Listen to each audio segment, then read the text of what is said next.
நம்ம சேனலில் Nifty, bank Nifty, fin Nifty, mid cap போன்றவைகளுக்கான சப்போர்ட் அண்ட் ரெசிஸ்டன்ஸும் இன்ட்ராடேயில் மார்க்கெட் வந்து எப்படிலாம் வந்து ட்ரேட் ஆகிறதுக்கான வாய்ப்புகள் இருக்குது அப்படிங்கிறதையும் நம்ம வீடியோவை வந்து பதிவிட்டுக்கிட்டு இருக்கோம். நம்ம பதிவிடக்கூடிய தகவல்கள் நிறைய புதிய பிகினர்ஸ்க்கும் ஏற்கனவே ஷேர் மார்க்கெட்டில் ட்ரேட் பண்ணிகிட்டு இருக்கக்கூடிய நண்பர்களுக்கும் ரொம்ப வந்து உதவிகரமாக இருந்துகிட்டு இருக்கு. நம்ம சண்டே வந்து ஒரு வீடியோ வந்து போஸ்ட் பண்ணியிருந்தோம். வீக்லி அனலிசிங்கு மார்க்கெட் வந்து சைட்வேஸில் இருப்பதற்கான வாய்ப்புகள் தான் இருக்குது, பட் நெகட்டிவ் பயாஸில் இருக்கும் அப்படிங்கிறத வந்து நான் தெளிவாக சொல்லியிருந்தேன். எக்ஸாக்டாக மார்க்கெட் வந்து இன்றைக்கி ஸ்ட்ராங் கன்சால்டேஷன். கால் எடுத்திருந்தாலும் ப்ராஃபிட் பண்ணியிருக்க முடியாது, புட்டு எடுத்திருந்தாலும் ப்ராஃபிட் பண்ணியிருக்க முடியாது. ஏன்னா மார்க்கெட் வந்து ரெண்டு டைரெக்ஷன்லையுமே வந்து மூமெண்ட் வந்து மேலே கீழே கொடுத்துட்டு எந்த ப்ரீமியத்தை எடுத்து வச்சு பார்த்தாலுமே டிகே ஆகிருக்கு. ப்ரீமியம் வந்து மெல்ட் ஆகிடுச்சு, சரிங்களா? ஏன்னா இன்னும் மந்த்லி எக்ஸ்பைரிக்கு 2 days தான் இருக்குது. அப்படிங்கிறதுனால bank Nifty expiry, Nifty expiry ரெண்டுமே பக்கத்தில் வந்துருச்சு மந்த்லி எக்ஸ்பைரி. அப்படிங்கிறதுனால ப்ரீமியம் மெல்ட்டிங் வந்து ஹெவியாக நடந்தது. இன்றைக்கி வந்து பார்த்திங்கன்னா கிட்டத்தட்ட ப்ரீமியம் மெல்ட்டிங் காலையிலேருந்து ஒரு ஃபஸ்ட்டு 1 hour கேண்டில் மட்டும்தான் ஒரு பிக் மூமெண்ட் இருந்துச்சு. ஆனால் அதுக்கப்புறம் ஃபுல்லாகவே வந்து ஒரு 4-5 மணி நேர கேண்டிலுமே வந்து பார்த்திங்கன்னா ஃபுல்லாகவே சைட்வேஸ்லேயே தான் போய்கிட்டு இருந்துச்சு. ப்ரீமியம் வந்து எந்த இடத்துலையும் வந்து கேப்சர் பண்ணவே முடியல. நம்மளுமே வந்து பார்த்திங்கன்னா காஸ்ட் டு காசு ஒரு ட்ரேட் எடுத்து காஸ்ட் டு காசு வெளில வந்துட்டேன். ஏன்னா ப்ரீமியம் வந்து சுத்தமாக மொமெண்டம் கிடைக்கல. ஒரு 1 or 2 பாயிண்ட் ப்ராஃபிட்லேயே வெளில வர அளவுக்கு தான் இருந்துச்சு. அந்த 1 பாயிண்ட் 2 பாயிண்ட் கேப்சர் பண்ணாலே பெரிய விஷயம் அப்படிங்கிற மாதிரி இருக்குது. ஏன்னா ஒரு 10 பாயிண்ட்ஸ்குள்ளாரியே தான் மார்க்கெட் வந்து ப்ரீமியம் வந்து மூமெண்ட்டு கொடுத்துக்கிட்டே இருந்துச்சு, சரிங்களா? இன்றைக்கி மார்க்கெட்டில் ட்ரேட் பண்ணாமல் இருந்தாலே வந்து பெரிய விஷயம். உங்களோட கேபிட்டலை வந்து சேஃபாக வச்சுருந்தீங்கன்னாவே அது வந்து உங்களுக்கு ப்ராஃபிட்டுக்கு ஈக்குவல், சரிங்களா? மார்க்கெட் வந்து ஸ்ட்ராங் கன்சல்டேஷன். பேங்க் நிஃப்டி எப்படி இருந்துச்சு அப்படின்னாலும் பேங்க் நிஃப்டியும் அதே போல் தான் இருந்துச்சு. ஃபஸ்ட்டு 1 hour கேண்டில் மட்டும்தான் மொமெண்டம் இருந்துச்சு. பேங்க் நிஃப்டிலையும் மொமெண்டம் இல்லை. நான் எந்த சப்போர்ட் அண்ட் ரெசிஸ்டன்ஸையும் சேஞ்ச் பண்ண விரும்பல. நான் சொன்ன 21,940 அப்படிங்கிற லெவலில் மார்க்கெட் வந்து ஸ்ட்ராங்காக சப்போர்ட் எடுத்துட்டு அந்த ஏரியாவிலேருந்து நம்ம சொன்ன 22,185 கூட மார்க்கெட் போல் ப்ரீவியஸ் டே லோவில் மார்க்கெட் வந்து பார்த்திங்கன்னு வச்சுங்களேன், ப்ரீவியஸ் டே வந்து ஒரு ஸ்விங்கை வச்சுது பாருங்கள். அந்த கேப்பை மட்டும்தான் ஃபில் பண்ணியிருக்கு. அந்த கேப்பை மட்டும் எக்ஸாக்டாக ஃபில் பண்ணிவிட்டு அங்கேருந்து திருப்பி கன்சல்டேஷனை வந்து ஆரம்பிச்சிட்டாங்க. ஒன்ஸ் மார்க்கெட் வந்து 22,100க்கு மேலே போணுச்சுன்னா இமிடியேட் ரெசிஸ்டன்ஸ் வந்து 200 இருக்குது. அதற்கு மேலே போனால் இமிடியேட் ரெசிஸ்டன்ஸ் 300 இருக்குது.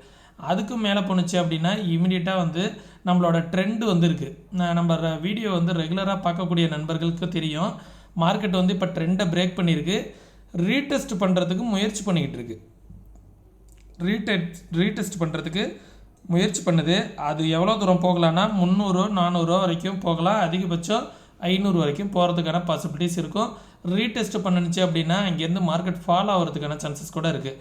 இந்த டைம் வந்து எடுத்துக்கிறதுக்கான டைம் வந்து மார்க்கெட் வந்து ஒரு ஸ்ட்ராங் ஒரு அப் ட்ரெண்ட் வருது. அப்படிங்கும்போது ப்ரீவியஸ் ஸ்விங் இருக்குது பார்த்தீங்களா, 22,530 கிட்டத்தட்ட வந்து பார்த்திங்கன்னா இந்த அப் ட்ரெண்ட் வந்து பார்த்திங்கன்னா இந்த ப்ரீவியஸ் ஸ்விங்கை போய் டச் பண்ணிவிட்டு மார்க்கெட் ஃபால் ஆகிறதுக்கான சான்சஸ் கூட இருக்குது. இப்போது இந்த ரேஞ்சில் வந்து பாருங்கள் 28 முடியுது ட்ரேடு. இந்த 28 வரும்போது வந்து பார்த்திங்கன்னா மார்க்கெட் இந்த ரேஞ்சில் இருக்கும். கிட்டத்தட்ட 22,465 இந்த ரேஞ்சிலேருந்து டபுள் டாப் ஃபார்மேஷன் வைக்கிறதுக்கான வாய்ப்புகள் கூட இருக்குது, சரிங்களா? கொஞ்சம் இன்னும் ஒரு 2 நாள் தான் ட்ரேடிங் செக்ஷன் இருக்குது. கொஞ்சம் சேஃபாகவே வந்து ட்ரேட் பண்ணுங்கள். ஏதாவது ஒரு சைடு பிரேக் அவுட் ஆனிச்சுன்னா மட்டும்தான் ஒரு பெரிய மொமெண்டம் வந்து எதிர்பார்க்கலாம். சப்போர்ட் வந்து இன்றைக்கி வந்த டே லோ 21,938 அப்படிங்கிறது தான் ஒரு சப்போர்ட்டாக இருக்கும். அதற்கு கீழே வந்துச்சுன்னா 21,715 ஒரு சப்போர்ட்டாக இருக்கும். அதற்கு கீழே வந்துச்சு அப்படின்னா 21,535. அதற்கு கீழே வந்துச்சுன்னா 21,137. பேங்க் நிஃப்டி வந்து பார்த்திங்கன்னு வச்சுங்களேன், நிஃப்டி கூட கொஞ்சம் மொமெண்டம் கொடுத்தது. பேங்க் நிஃப்டி வந்து சுத்த மொமெண்டமே இல்லை. அந்த கேப் ஃபில்லிங் கூட போகல. அந்த கேப் ஃபில்லிங் கூட போகாமல் ஸ்ட்ராங்காக கன்சல்டேஷன் மார்க்கெட்டு. நம்ம ப்ரீவியஸ் ஸ்விங்கு 47,000 சொல்லியிருந்தோம் பார்த்தீங்களா, அந்த ஸ்விங்கை கூட மார்க்கெட் வந்து எடுக்க முடியல. ஆனால் வந்து மார்க்கெட் வந்து இந்த இடத்துல நான் ஆல்ரெடி சொல்லியிருந்தேன் பார்த்தீங்களா, இந்த டபுள் டாப் ஃபார்மேஷன் வந்து மார்க்கெட் பிரேக் அவுட் ஆகிருக்கு அப்படின்ட்டு. இந்த இடத்த பிரேக் அவுட் ஆனிச்சு, ரீடெஸ்ட் பண்ணிவிட்டு விழ வேண்டிய மார்க்கெட் விலகவும் மாட்டேங்குது, மேலேயும் போக மாட்டேங்குது. ஸ்ட்ராங் கன்சல்டேஷன் ஆகிட்டுருக்கு. அகைன் மார்க்கெட் வந்துச்சு அப்படின்னா இந்த 46,000ங்கிறது ஒரு சப்போர்ட்டாக இருக்கும். இங்கேருந்து மார்க்கெட் மேலே போகுதா இல்லை இங்கேருந்து இப்படி கீழே வரப்போகுதா, இந்த இடத்துலேருந்து மார்க்கெட் வந்து இந்த ட்ரெண்ட்லேருந்து மார்க்கெட் வந்து அகைன் இப்படி கீழே வரப்போகுதா அப்படிங்கிறத பார்க்கணும். வர இருக்கிற நாட்களில் தான் தெரிய வரும். ஏன்னா ஸ்ட்ராங்காக க்ரிப்பாக ட்ரேட் ஆகிட்டு இருக்கு. ஒரு நாள் ஏதாவது ஒரு பக்கம் பிரேக் அவுட் ஆனதுக்கப்புறம் அதுக்கப்புறம் வந்து ஒரு நல்ல ட்ரேடு கிடைப்பதற்கான வாய்ப்புகள் இருக்குது. அகைன் எந்த சேஞ்சஸுமே கிடையாது. இன்றைக்கி வந்து டே லோ ஒன்றும் மார்க்கெட்டுக்கான சப்போர்ட்டாக நான் நாளைக்கு என்ன சப்போர்ட்டாக வச்சுக்கிறேன். 46,995 47,000 அப்படிங்கிறது வந்து பார்த்திங்கன்னா ரெசிஸ்டன்ஸு, 46,500ங்கிறது சப்போர்ட்டு. ஓகே, இந்த லெவலு. தென் இந்த லெவலில் மார்க்கெட் வந்து பிரேக் அவுட் ஆனிச்சு அப்படின்னா இந்த லெவல் 45,850 அப்படிங்கிறது சப்போர்ட்டு. அந்த லெவலுக்கு கீழே வந்துச்சுன்னா 44,656 அப்படிங்கிற லெவல் வந்து ஒரு சப்போர்ட்டாக இருக்கும். ரெசிஸ்டன்ஸு செகண்ட் ரெசிஸ்டன்ஸு 47,800, அதற்கு மேலே வந்துச்சுன்னா 48,171. ஓகே, இதில் தான் மார்க்கெட்டுக்கான ரெசிஸ்டன்ஸாக பேங்க் நிஃப்டிக்கு இருக்கும். ஃபின் நிஃப்டி இன்றைக்கி எக்ஸ்பிரி நான் வந்து நம்ம ஃப்ரீ டெலகிராம் குரூப்பில் கூட போஸ்ட் பண்ணியிருந்தேன். 700 வந்து சப்போர்ட்டாக இருக்கும், 750 வந்து ரெசிஸ்டன்ஸாக இருக்கும் அப்படிங்கிறத வந்து ஓஐ டேட்டா வந்து ஷேர் பண்ணியிருந்தேன். எக்ஸாக்டாக மார்க்கெட் வந்து இன்றைக்கி ட்ரேடான லெவல்ஸ் வந்து பார்த்திங்கன்னா இது ஃபஸ்ட்டு கேண்டில், அதை விட்டுருங்க. அது சப்போர்ட்டை எடுத்த இடம் வந்து பார்த்திங்கன்னா வச்சுங்களேன் 20,700லேருந்து அதிகபட்சம் இன்றைக்கி ட்ரேட் ஆனது 750. 50 பாயிண்ட்டுக்குள்ளார தான் வந்து ஃபின் நிஃப்டி ட்ரேட் ஆனிச்சு. ஸ்ட்ராங் ப்ரீமியம் வந்து மெல்ட் ஆகிட்டு இருந்துச்சு ஸ்ட்ராங்காக. சரிங்களா, இப்போது நான் இன்றைக்கான லோ வந்து நாளைக்கான சப்போர்ட்டு 20,628 அப்படிங்கிறது ஒரு சப்போர்ட்டு. அதற்கு கீழே வந்துச்சு அப்படின்னா இந்த ஜோன். சரிங்களா, 20,400 அப்படிங்கிற லெவல் வந்து நெக்ஸ்ட்டு சப்போர்ட்டு. 400 to 450 அப்படிங்கிற லெவல் வந்து ஒரு சப்போர்ட்டாக இருக்கும். அதற்கு கீழே வந்துச்சு அப்படின்னா இந்த ஸ்விங் 20,240 அப்படிங்கிறது ஒரு சப்போர்ட்டாக இருக்கும். தென் ரெசிஸ்டன்ஸ் வந்து 20,822, அதற்கு மேலே போணுச்சுன்னா 20,964, அதற்கு மேலே போணுச்சு அப்படின்னா 21,050 அப்படிங்கிறது ஒரு ரெசிஸ்டன்ஸாக இருக்கும். மிட் கேப் வந்து நான் இந்த ட்ரெண்டை பிரேக் பண்ணால் மேலே போகிறதுக்கான சான்சஸ் இருக்கும். அதற்கு மேலே போணுச்சுன்னா இந்த ஜோன் வந்து ஒரு ரெசிஸ்டன்ஸாக இருக்கும் அப்படிங்கிறது சொல்லியிருந்தேன். எக்ஸாக்டாக மார்க்கெட் இன்றைக்கி மிட் கேப் வந்து கொஞ்சம் மேலே தான் வந்துருந்துச்சு. ஆனால் மிட் கேப் மேலே வந்திருந்தாலுமே வந்து பார்த்திங்கன்னா ஒரு ஃபஸ்ட்டு 1 hour கேண்டிலே வந்து பார்த்திங்கன்னா நல்ல ஒரு புல் பேக் கொடுத்துருச்சு. அதுக்கப்புறம் ஒரு மொமெண்டம் வந்து பார்த்திங்கன்னா ஒரு 70 பாயிண்ட் தான் கிடச்சிச்சு. சரிங்களா, அதில் ஒரு பெரிய ப்ரீமியம் வந்து கேப்சர் பண்ணியிருக்க முடியுமா அப்படின்னு பார்த்திங்கன்னா முடியாது. ஏன்னா வந்து 10,543 அப்படிங்கிற லெவல் வந்து ஒரு ரெசிஸ்டன்ஸு, அந்த ரெசிஸ்டன்ஸ் நோக்கி தான் வந்துக்கிட்டு இருக்கு.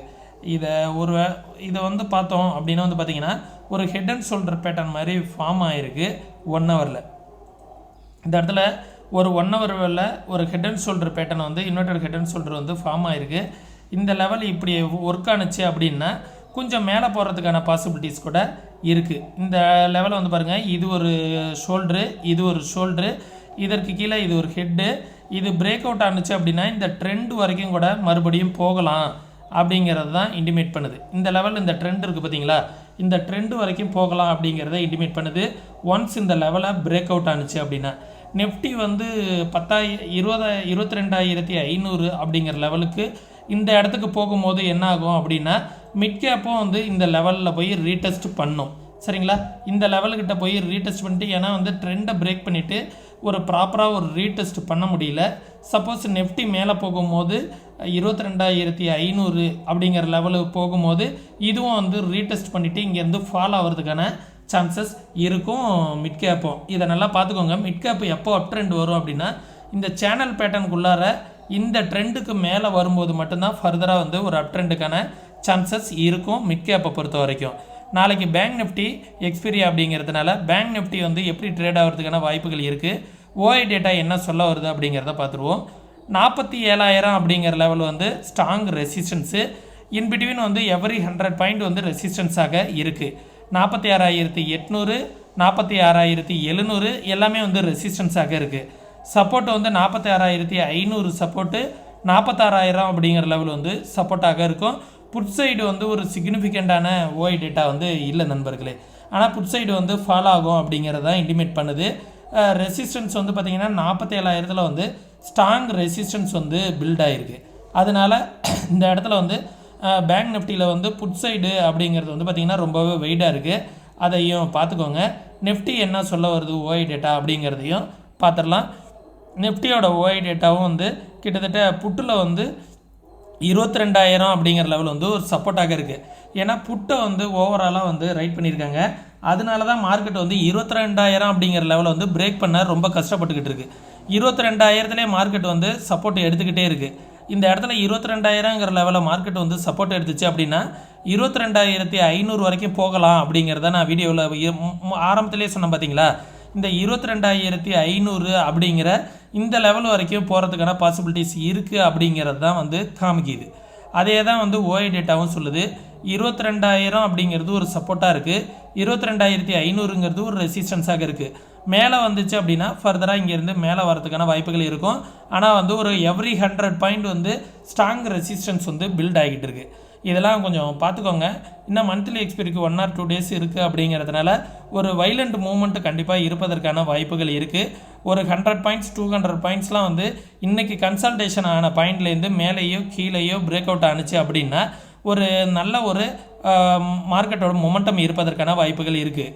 22,200க்கு மேலே மார்க்கெட் வந்து மேலே போணுச்சு அப்படிங்கும்போது ஃபர்தராக வந்து ஒரு 100-200 புள்ளிகள் வந்து இமிடியேட் ஸ்பைக் இருப்பதற்கான வாய்ப்புகள் இருக்குது. ஏன்னா ஸ்ட்ராங் கன்சல்டேஷன் ஆகிருக்குல்ல, இந்த கன்சல்டேஷன் ஏரியாவை பிரேக் அவுட் ஆனாலே, இந்த 68 அப்படிங்கிற லெவலில் பிரேக் அவுட் ஆனாலே இமிடியேட்டாக ஒரு 100 புள்ளிகள் ஏறிடும். அது 22,200 அப்படிங்கிற லெவல் வரைக்கும் ஏறிடும்.